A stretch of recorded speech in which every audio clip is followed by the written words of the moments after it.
अध्यक्ष महोदय प्रश्न आहे।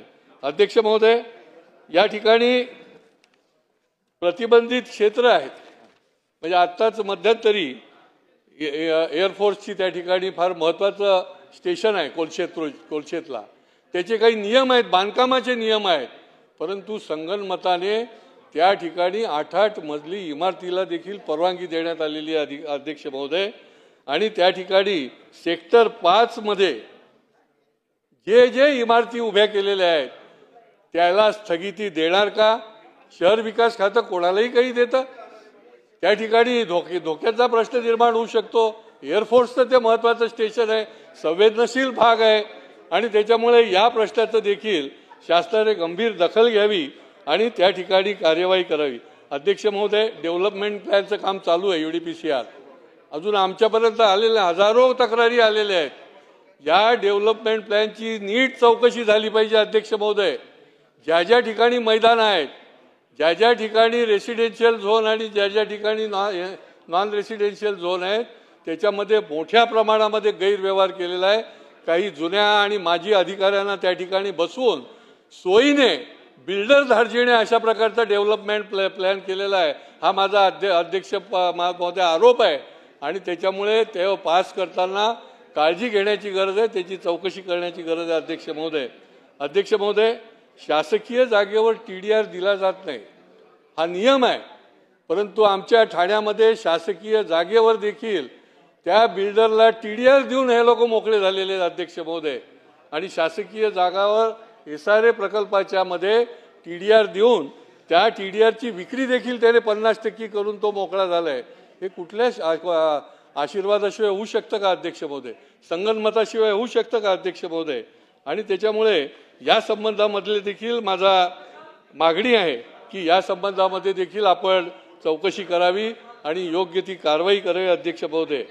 अध्यक्ष महोदय, शासनाने 2015 साली एक चांगला प्रस्ताव आणला होता। 4000 स्क्वेअर मीटरच्या वर जे विकास प्रकल्प आहे त्या प्रकल्पाला त्यांनी 20% जादा सदनिका बांधायला परवानगी दिली होती। कोणाकरता? म्हाडाकरता, की या सदनिका ज्या आहेत त्या म्हाडाला त्यांनी हस्तांतरित कराव्या। अध्यक्ष महोदय, या सदनिका ज्या आहेत या माध्यमातून अध्यक्ष महोदय 802 सदनिका ज्या आहेत त्या ठाण्यामध्ये 69 प्रस्तावामध्ये हस्तांतरित करणं आवश्यक होतं अध्यक्ष महोदय। याच्यामधल्या ताब्यात घेणं आवश्यक होतं म्हाडाच्या, त्यापैकी फक्त 230 सदनिका अध्यक्ष महोदय हस्तांतरित झाल्या। हा हजारो कोटीचा घोटाळा आहे अध्यक्ष महोदय। महापालिकेने यांना परवानगीच कशी दिली? आणि या बिल्डरने जे म्हाडाला द्यायला पाहिजे होत्या त्या म्हाडाला द्यायच्याऐवजी या सदनिका परस्पर विकल्या आणि या परस्पर विकण्यामधला कोट्यावधी रुपये कमवले आणि त्या निमित्ताने म्हाडाला पण मिळाल्या नाहीत।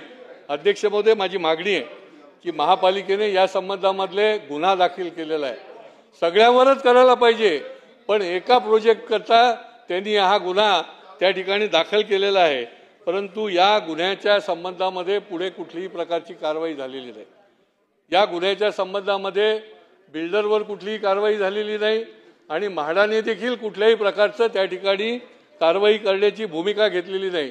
आणि त्याच्यामुळे हा संगनमताने मोठा घोटाळा झालेला आहे अध्यक्ष महोदय। 617 सदनिका ज्या आहेत त्या परस्पर विकणं ही अत्यंत गंभीर बाब आहे। मी सीनियर MLA है।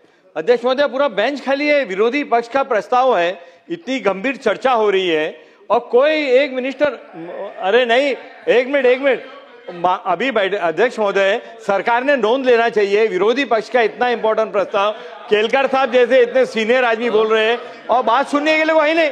अध्यक्ष महोदय, 10-12 मुद्दे हैं। आज ये सरकार ने ये जानना चाहिए, ये समझना चाहिए कि विपक्ष के मुद्दे को, हाँ ये मुद्दा हमारा नहीं, महाराष्ट्र की जनता का मुद्दा अध्यक्ष महोदय, उसको जवाब देने के लिए, उसको लिखने के लिए ना ही वहाँ गैलरी में कोई बैठा हुआ है। मैं मानता हूँ कि वो अदृश्य गैलरी, हमको उधर देखना नहीं चाहिए, मगर कोई ऑफिसर नहीं, कोई मिनिस्टर नहीं। अध्यक्ष महोदय, हाउस चला के फायदा क्या है? अरे अध्यक्ष महोदय, भाग के रेस में आ रहे, भाग के आ रहे।